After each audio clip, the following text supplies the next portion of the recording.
Yeah. I'm not a fan of S-Log 2, 3, doesn't matter. Yeah. So the A99 it's just a old school.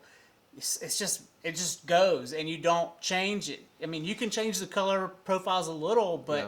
but that shot coming off you, I barely have to color grade it.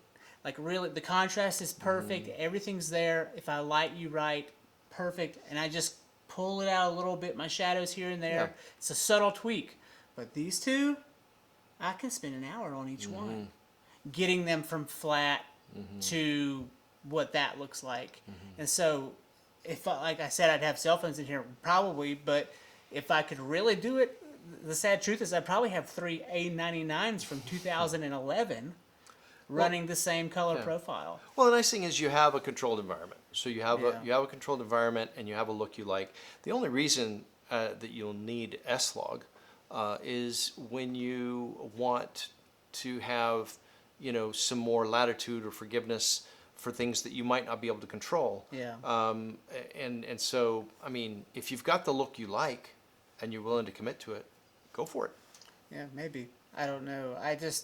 I really was woken up to S-Log in, I don't know, 2016, 17, and I saw a lot of people misusing it. Yeah, yeah. And you still see that And because people don't understand what it's for. the producers are calling us from LA for a job, and they're like, hey, we're shooting an S-Log 2. I'm like, but you haven't even seen the set. What are you talking about? You're telling me I'm shooting an S-Log 2, and you don't even know what the scene looks like. Right. To me, that doesn't make sense. Well, from the other side, though, in the process, what they're really saying to you is they're saying we have a way that we want to color grade our project, and we're buying what we're asking for when we ask you to shoot S-Log 2 is we're buying insurance because it forgives. There's more forgiveness.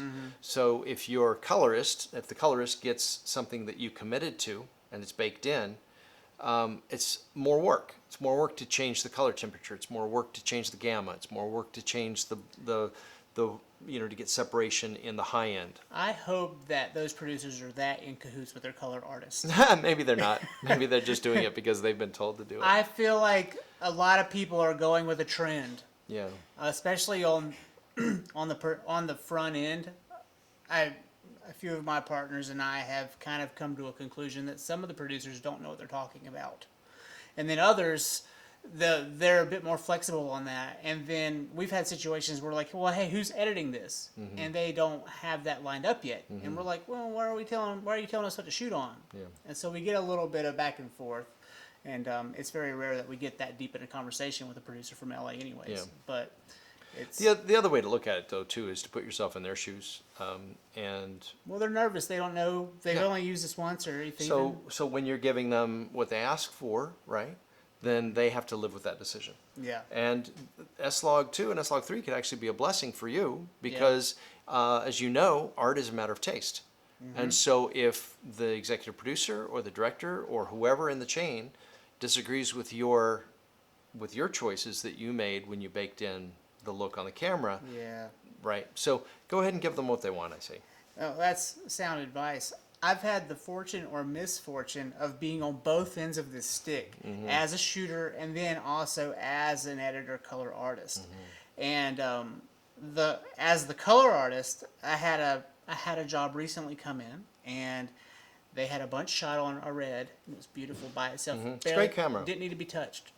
But then they had a GH5, and they shot it in an S-Log. I don't know what, because no one could tell me what it was, and it was just mud.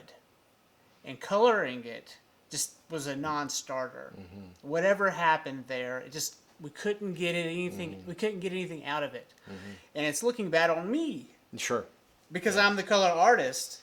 Yeah. And, I mean, what do you do then? Well, you're actually what you're describing is a situation where a couple of decisions compounded negatively. Yeah. First of all, you're trying to use a camera that is not even in the same caliber of camera as a B camera to the red. That's Not even first close. problem. Not even close. Second problem, you're trying to use log in a camera that wasn't really designed to use log, and so all you're doing is you're just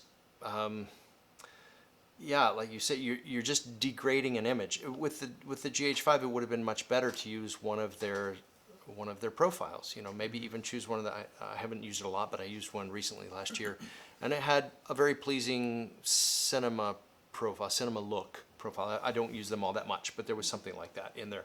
Wasn't exactly a log look, but it was something that would give me at least what felt like a wider dynamic range.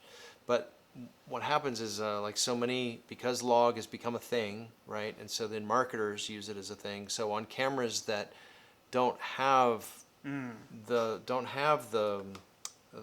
guts, for instance, or the wiring or whatever, the design to be shot log, they reverse engineer a log onto it to satisfy, you know, what they think the end client is getting, as you said, kind of the uninformed end client who thinks they're now shooting in some sort of a log, but they're just shooting in a flat profile. Yeah. And many times it's not even, the problem is if it's an 8-bit image, right? That's the other thing. It's like, do people understand what 8-bit, 10-bit is?